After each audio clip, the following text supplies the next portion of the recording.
What's up everyone, it's currently 4:35.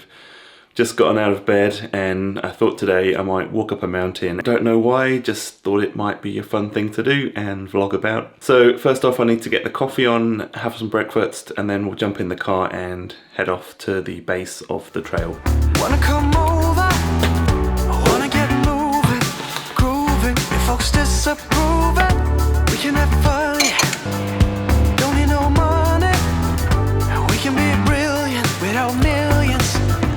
Baby, it ain't no crime to have a good time. We're gonna dance the Breakfast check, coffee check, shower check. I'm also taking a flask of hot water. Find out later why. So let's jump in the car and get going. So it's about half an hour drive to the trailhead.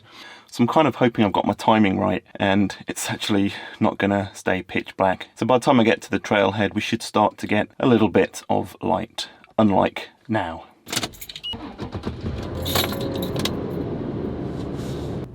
Okay, I'm not saying that I am lost, I'm just saying that I might be lost. I'm hoping this is the right road. The sky's just starting to get a bit lighter.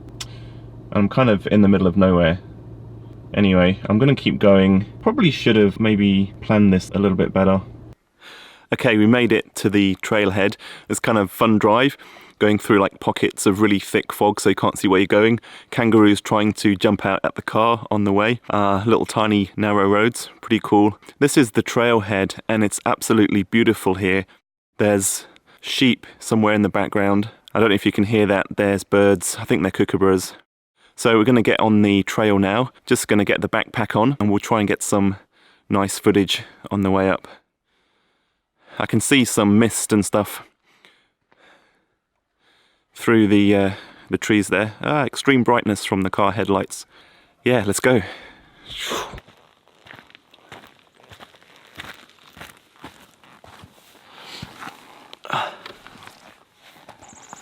If you are going to come bushwalking in Australia, just a few safety precautions. Number one, tell someone where you're going and what time you expect to be back. Number two, take plenty of water, especially in summer. And three, preferably know where you're going and take some kind of GPS. So I've got this little handheld, where is it? Garmin here. So I'm just going to track where I'm going. So if I do get lost, I can track my way back on the GPS. And also if I don't end up coming back, at least somebody knows where I am and where I was planning to go. So just a quick public safety announcement there.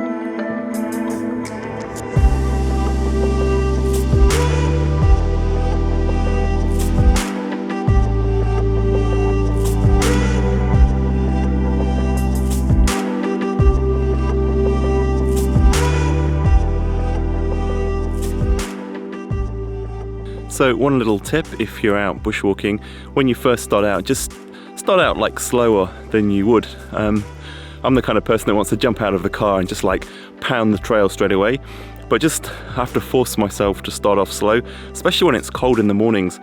I just want to give my body a chance to warm up a bit and just like ease into it and enjoy the experience rather than just wanting to get to the top of the mountain as quick as possible. Just want to enjoy the process and enjoy the walk and deliberately slow down a bit. I think that's probably true of life in general.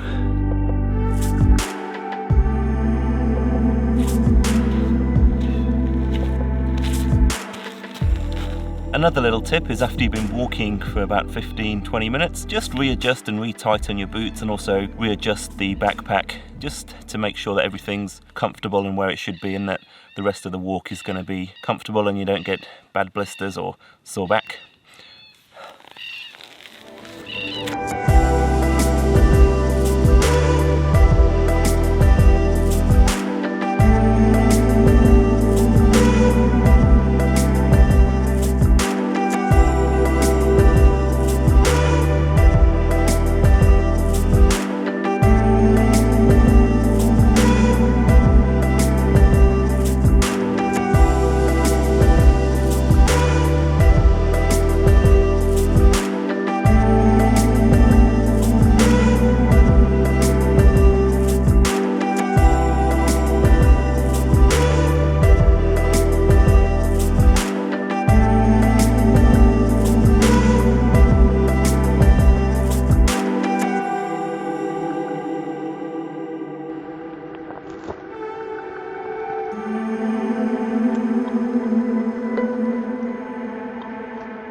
We're just starting to come out of the tree line now and onto the open side of the mountain. So I'll just spin the camera around so you can see where we're heading. And we're heading just up there, not actually into the sun, obviously, that's a bit too far away, just at the top of the mountain there.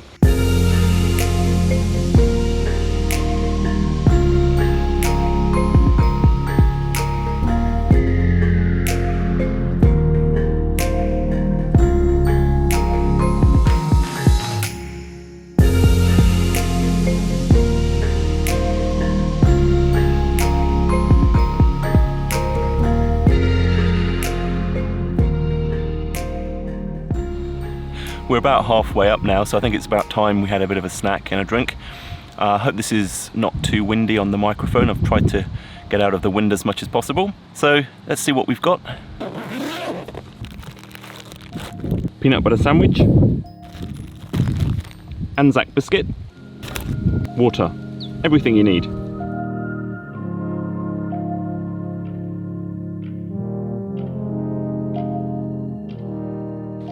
So that's snack time complete. Let's keep going and we'll get to the top eventually.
Okay, so we're on the final leg now, just got this last bit of ridgeline to walk up, and then we should be at the top, and I can tell you what that little flask of hot water was for.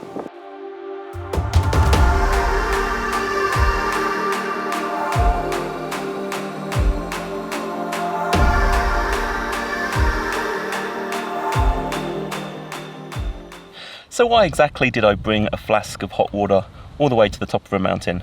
Well, I thought it would be a good idea because I wanted to make freshly ground coffee. It may have not been the best idea really, but I thought it would give a good walk and scenery for the vlog. So I've also bought my AeroPress. So first thing I need to do is ground the coffee.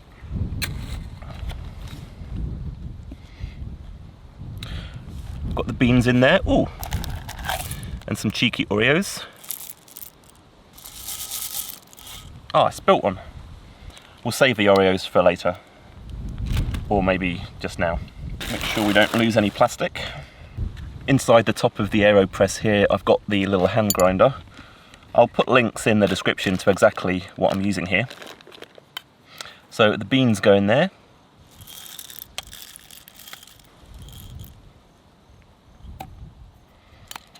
Put the lid on, and hopefully I've bought the handle to grind it with, which I have. Good job. And now I'm going to grind, and the stuff's going to come out the bottom there, the coffee. So I'm going to grind. Haven't planned this very well. I'm going to grind directly into the AeroPress. If I can get the top off. So there's the AeroPress with a paper filter fitted on the bottom. And you can just put that in here and then just grind directly into the AeroPress. I love the smell of freshly ground coffee. Can't say I've ever had it on top of a mountain before. I'm sorry the background is not more interesting. I've tried to find a spot out of the wind just so we don't get too much noise on the microphone. Hopefully it's okay.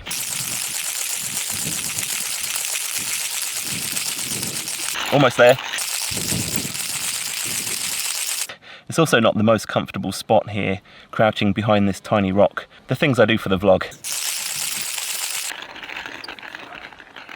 Okay, that's the grounding complete.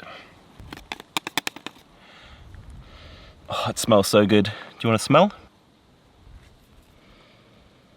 Oh, I can't wait to get this going. Right, so this plunger goes in the top of the AeroPress after the water, obviously. So I'm going to try and not to burn myself here. On occasion, I can be a little bit clumsy.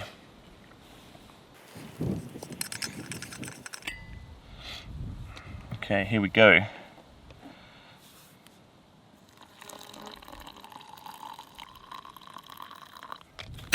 Also bought the AeroPress stirrer, so we'll just give the coffee a stir just to loosen up all the coffee particles and make sure the water gets to them all. Just throw that somewhere for now. And then the plunger, but normally you need to wet the plunger, so I'm just going to use a little bit of hot water. Okay, here's where the magic happens.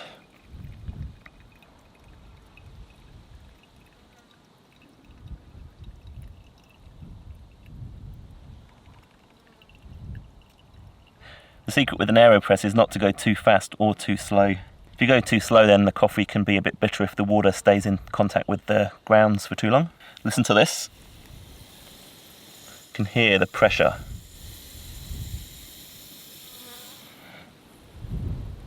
Give it a bit of a squeeze at the bottom and just get those lovely drops.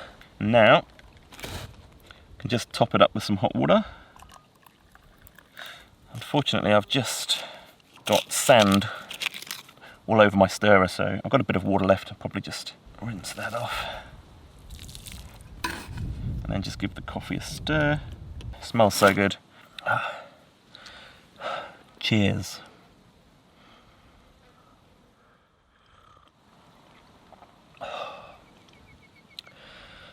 Delicious. So I was hoping to get to the top here and get some awesome drone footage as well, but it's a bit windy, so I'm a little bit worried. Got a few shots earlier further down the mountain, but it's a lot windier at the top here, so we'll see how we go. And of course, why save the Oreos for later when I've got a nice hot coffee for them to go with? Now, to dip or not to dip, that is the question. I'm gonna dip.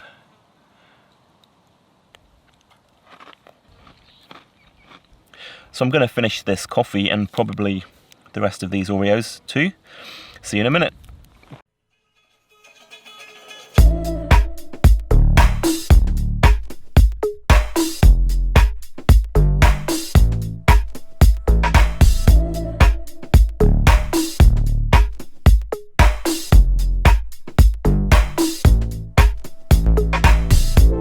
Release me, I'm moving on. Feel the speed of my ride.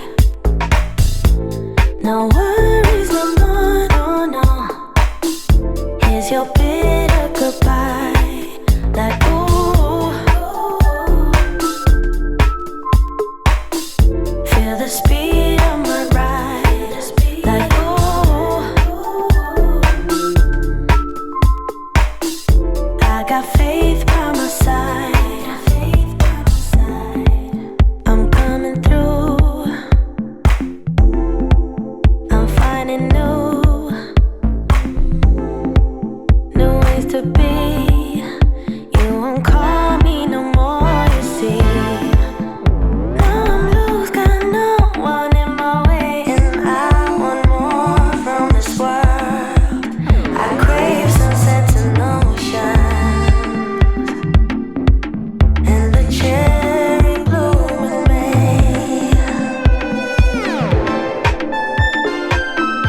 So I hope you enjoyed that video. I'm going to head back down now.